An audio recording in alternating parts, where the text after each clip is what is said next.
ये एक छोटा सा सैंड पेपर है, देखने में बिल्कुल नॉर्मल, लेकिन इस छोटे से सैंड पेपर ने क्रिकेट की दुनिया में इतना बड़ा तूफान ला दिया कि 3 ऑस्ट्रेलियन प्लेयर्स की करियर खत्म हो गई। पूरे ऑस्ट्रेलिया को शर्मिंदगी महसूस हुई, क्रिकेट की इंटीग्रिटी पर सवाल उठ गए। 24 मार्च 2018 का वो दिन जब दुनिया ने देखा कि ऑस्ट्रेलियन क्रिकेटर्स जीतने के लिए कितने नीचे गिर सकते हैं। Steve Smith, David Warner, Cameron Bancroft, 3 नाम जो हमेशा के लिए इस स्कैंडल से जुड़ गए। आज की वीडियो में हम समझेंगे कि आखिर क्या हुआ था उस दिन केप टाउन में, क्यों ऑस्ट्रेलियन प्राइम मिनिस्टर को इंटरफेयर करना पड़ा और कैसे एक छोटे से सैंड पेपर ने पूरी ऑस्ट्रेलियन क्रिकेट को हिला दिया।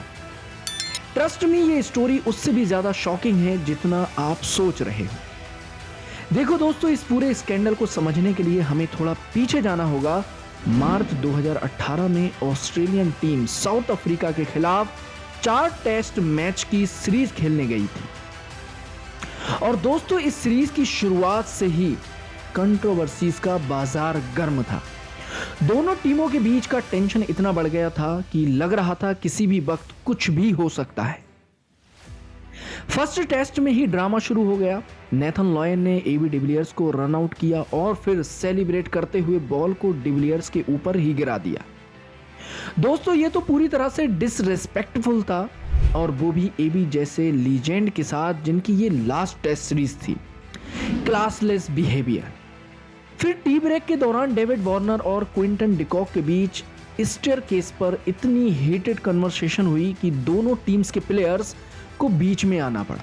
वार्नर बिल्कुल कंट्रोल खो रहे थे। बाद में पता चला कि डिकॉक ने वार्नर की वाइफ पर कमेंट किया था, लेकिन दोस्तों ये तो सिर्फ शुरुआत थी। सेकेंड टेस्ट में कगिसो रबाडा ने स्टीव स्मिथ की विकेट लेने के बाद सेलिब्रेट करते हुए स्मिथ से शोल्डर टकराया। अंपायर्स ने इसे फिजिकल कांटेक्ट मानते हुए 2 मैचेस का बैन दे दिया। हालांकि बाद में अपील के बाद बैन हट गया क्योंकि कांटेक्ट एक्सीडेंटल लग रहा था। लेकिन दोस्तों इससे दोनों टीमों के बीच का गुस्सा और बढ़ गया। अब जो सीरीज 1-1 से बराबर थी, उसका थर्ड टेस्ट होने वाला था केप टाउन में और दोनों टीमें किसी भी तरह जीतना चाहती थी। ऑस्ट्रेलिया के लिए ये सिर्फ क्रिकेट मैच नहीं रह गया था, ये प्राइड का मामला बन गया था और इसी win at all cost mentality ने उन्हें एक ऐसे रास्ते पर ला दिया जहां से वापसी मुश्किल थी। The darkest day, 24 March 2018, Cape Town का Newlands cricket ground, third test का तीसरा दिन। साउथ अफ्रीका बैटिंग कर रही थी, करीब 43 ओवर हो चुके थे और फिर अचानक कैमराज ने कुछ ऐसा कैप्चर किया जो पूरी दुनिया को शॉक कर देने वाला था।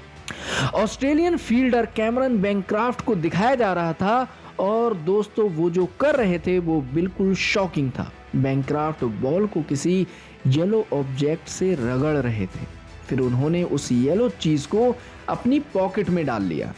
साउथ अफ्रीकन ब्रॉडकास्टर्स के पास हाई डेफिनेशन कैमरास थे 50x जूम के साथ और उन्होंने ये पूरा सीन क्लियर कैप्चर कर लिया। फिर इन विजुअल्स को स्टेडियम की बड़ी स्क्रीन पर दिखाया गया और पूरी दुनिया में टीवी पर भी। अब सब कंफ्यूज थे, commentator, south African team, umpire, सबको समझ नहीं आ रहा था कि बेंक्रॉफ्ट क्या कर रहे थे। ये येलो ऑब्जेक्ट क्या था, क्यों बॉल को उससे रगड़ा जा रहा था। जैसे ही बेंक्रॉफ्ट को पता चला कि कैमराज ने उन्हें पकड़ लिया है, वो पैनिक हो गए। उन्होंने जल्दी से वो येलो चीज को पॉकेट से निकाला और अपने ट्राउजर्स के सामने वाले हिस्से में छुपा लिया। लेकिन दोस्तों देर हो चुकी थी, डैमेज हो गया था। अंपायर्स ने बेंक्रॉफ्ट को बुलाया और पूछा कि तुम्हारी जेब में क्या है।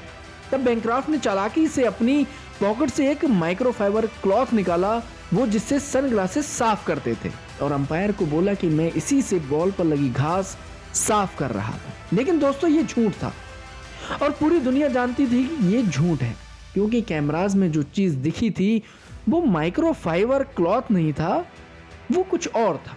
इस पूरे डिस्कशन के दौरान कैमराज ने स्टीव स्मिथ और डेविड वार्नर को भी कैप्चर किया और दोनों के चेहरों पर 12 बज गए थे। वो जानते थे कि अब मुसीबत आने वाली है, क्योंकि अगर बेंक्राफ्ट की चोरी पकड़ी गई तो पूरा ब्लेम उन पर आएगा, कैप्टन और वाइस कैप्टन पर। अंपायर्स ने बॉल चेक की लेकिन बॉल में कोई नुकसान नहीं हुआ था। मतलब बैनक्रॉफ्ट का प्लान काम भी नहीं किया, इतना बड़ा रिस्क लिया और उसमें भी फेल हो गए। साउथ अफ्रीका को ऑप्शन दिया गया कि बॉल रिप्लेस करना चाहते हैं या नहीं, लेकिन उन्होंने गेम जारी रखा। मैच खत्म हुआ और अब होनी थी प्रेस कॉन्फ्रेंस जहां सच सामने आने वाला था। Press conference, the confession. Steve Smith और कैमरन बैनक्रॉफ्ट प्रेस कॉन्फ्रेंस के सामने आए और दोस्तों जो उन्होंने बताया वो शॉकिंग था। बैनक्रॉफ्ट ने कन्फेस किया, आज मैच में मुझे एक मौका मिला कि मैं टेप से बॉल का बिहेवियर चेंज कर सकूं और मैंने ऐसा किया, मैं इसे रिग्रेट करता हूं। अब यहाँ एक और समस्या थी, बैनक्रॉफ्ट अभी भी झूठ बोल रहे थे। वो कह रहे थे कि उन्होंने टेप इस्तेमाल किया था, लेकिन असलियत में वो जो चीज थी वो टेप नहीं थी, वो सैंड पेपर था। लेकिन ये सच अभी बाहर नहीं आया था। फिर स्टीव स्मिथ ने बोला, ये हम प्लेयर्स का डिसीजन था, लीडरशिप ग्रुप ने मिलकर ये प्लान बनाया था, कोच या मैनेजमेंट या बोर्ड को इसकी कोई जानकारी नहीं थी। देखो दोस्तों, ये क्लियर डैमेज कंट्रोल था। स्मिथ पूरा ब्लेम अपने ऊपर ले रहे थे ताकि ऑस्ट्रेलियन क्रिकेट बोर्ड को बचाया जा सके। सोच ये रही होगी कि अभी मैं ब्लेम ले लेता हूं और बाद में बोर्ड मुझे बचा लेगी, लेकिन ऐसा होने वाला नहीं था। प्रेस कॉन्फ्रेंस के बाद पूरी दुनिया में तूफान आ गया, हर कोई इसी के बारे में बात कर रहा था। इंग्लिश प्लेयर स्टुअर्ट ब्रॉड ने बोला, ये ऑस्ट्रेलिया के लिए नई बात नहीं है। एशेज में भी उनकी बॉल अजीब तरह से टर्न कर रही थी। मतलब लोग ये सोचने लगे कि ऑस्ट्रेलिया पहले भी ऐसा करता रहा होगा और सिर्फ इस बार पकड़े गए हैं। Investigation, the real truth. अब ऑस्ट्रेलियन क्रिकेट बोर्ड ने सीरियस इन्वेस्टिगेशन शुरू की और यहां से असली सच सामने आने लगा। पता चला कि वो येलो ऑब्जेक्ट टेप नहीं था, वो सैंड पेपर था। हाँ दोस्तों, सैंड पेपर, वो जिससे बैट की सतह प्लेन करते हैं। और सबसे शॉकिंग बात, ये पूरा प्लान डेविड वार्नर का था। वार्नर जो अब तक प्रेस से छुपे हुए थे, असल में इस पूरे स्कैंडल के मास्टरमाइंड थे। इन्वेस्टिगेशन से पता चला कि टी ब्रेक के दौरान वार्नर, स्मिथ और बैनक्रॉफ्ट ने मिलकर ये प्लान बनाया। वार्नर ने किसी के किट बैग से सैंड पेपर मंगाया और बैनक्रॉफ्ट को दिया कि जाओ और बॉल टेम्पर करो। स्मिथ को पूरी जानकारी थी, उन्होंने रोका नहीं। मतलब कैप्टन होते हुए भी उन्होंने चीटिंग को अलाउ किया। और टीम के दूसरे प्लेयर्स, उन्हें भी शायद कुछ पता था लेकिन किसी ने कुछ नहीं बोला। ये सिर्फ एक इम्पल्सिव डिसीजन नहीं था, ये प्लान्ड था, कैलकुलेटेड था और ये बताता था one at all cost mentality कहां ले जाती है। अब Australian prime minister Malcolm Turnbull ने इंटरफेयर किया। उन्होंने क्रिकेट बोर्ड के चेयरमैन डेविड पीबर को कॉल करके कहा, स्ट्रॉन्ग एक्शन लो, पूरी दुनिया देख रही है, ऑस्ट्रेलिया की इमेज दांव पर है। और फिर पनिशमेंट अनाउंस हुई। स्टीव स्मिथ, 1 साल का बैन इंटरनेशनल और डोमेस्टिक क्रिकेट से। कैप्टेंसी छीन ली गई, 1 साल तक लीडरशिप रोल नहीं मिलेगा। डेविड वार्नर 1 साल का बैन और सबसे बड़ी punishment life time leadership ban. मतलब वो कभी भी ऑस्ट्रेलियन टीम के कैप्टन या वाइस कैप्टन नहीं बन सकते। कैमरन बैनक्रॉफ्ट 9 महीने का बैन, क्योंकि वो जूनियर प्लेयर थे और सीनियर्स के कहने पर ये सब किया था, भी इन्हें बैन कर दिया। राजस्थान रॉयल्स और सनराइजर्स हैदराबाद ने स्मिथ और वार्नर को कैप्टनसी से हटा दिया। तीनों प्लेयर्स की रेपुटेशन बर्बाद हो गई, स्पॉन्सरशिप गई, सोशल मीडिया पर ट्रोलिंग शुरू हो गई, पूरी दुनिया उन्हें चीटर्स बुला रही थी। The emotional breakdown. तीनों प्लेयर्स ने अलग अलग प्रेस कॉन्फ्रेंस की और दोस्तों वो सीन देखने लायक था। स्टीव स्मिथ प्रेस कॉन्फ्रेंस में रो पड़े, उनकी आवाज कांप रही थी। मैंने अपने देश को निराश किया है, अपनी टीम को निराश किया है, मुझे माफ कर दो। उनकी मेंटल हेल्थ बिगड़ने लगी, डिप्रेशन में चले गए। डेविड वार्नर ने कहा, शायद मैं अब कभी इंटरनेशनल क्रिकेट नहीं खेल पाऊंगा और ये सब मेरी गलती है। बैनक्रॉफ्ट ने भी माफी मांगी, लेकिन दोस्तों डैमेज हो चुका था, रेपुटेशन जा चुकी थी, करियर खतरे में थी। The comeback redemption story. 1 साल बाद तीनों प्लेयर्स वापस आए और धीरे धीरे अपनी खोई हुई रिस्पेक्ट वापस कमाई। स्मिथ ने शानदार परफॉर्मेंस से दिखाया कि वो अभी भी वर्ल्ड क्लास बैट्समैन है।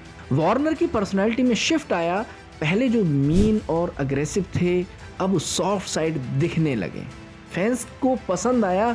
बैनक्रॉफ्ट की करियर कभी वैसी नहीं हुई, लेकिन उन्होंने भी मेहनत जारी रखी। आखिरी बात दोस्तों, सैंडपेपर स्कैंडल क्रिकेट हिस्ट्री का सबसे डार्क चैप्टर है। एक छोटे से सैंडपेपर ने दिखा दिया कि डिस्परेशन इंसान को क्या करवा सकती है। ऑस्ट्रेलियन टीम ने 5 वर्ल्ड कप जीते थे, वो चैंपियंस थी, लेकिन उस दिन केप टाउन में उन्होंने अपनी सारी इज्जत खो दी। स्मिथ, वार्नर, बैनक्रॉफ्ट तीनों वर्ल्ड क्लास प्लेयर्स थे, लेकिन एक गलत डिसीजन ने सब बदल दिया। आज जब बॉर्डर गावस्कर ट्रॉफी में इंडिया और ऑस्ट्रेलिया आमने सामने हैं, ये याद दिलाता है कि क्रिकेट सिर्फ स्किल्स के बारे में नहीं है, ये कैरेक्टर के बारे में भी है, और जो टीमें कैरेक्टर भूल जाती हैं वो हार जाती। भले ही स्कोर बोर्ड कुछ भी हो, तो दोस्तों ये थी 2018 सैंडपेपर स्कैंडल की पूरी कहानी।